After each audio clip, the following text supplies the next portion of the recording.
এই ড্রাগন গাছগুলো আলাদা করে লাগাই গেছিলাম, বেশ ভালো, মানে যথেষ্ট মোটা হয়ে উঠেছে। ওইদিকে আরো একটা আছে, ওটা আরো বেশি বড় হয়েছে। দেখুন ওই যে ওই পাশে যেটা আছে ওটা আরো বেশি মোটা।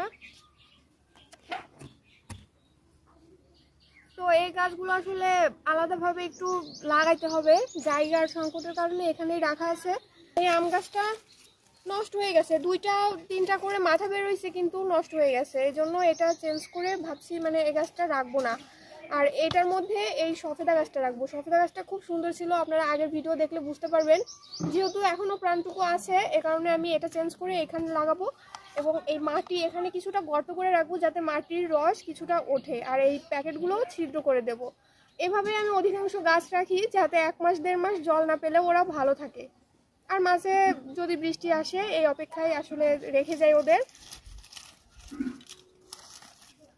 অনেক পিঁপড়া বাসা বেঁধেছে, এখন তো পিঁপড়ার বাসাটাও নষ্ট হয়ে যাবে। দেখুন কি পরিমাণ পিঁপড়া, কিছু করার নেই, কাউকে বাঁচাইতে হইলে কাউকে মারতে হয়।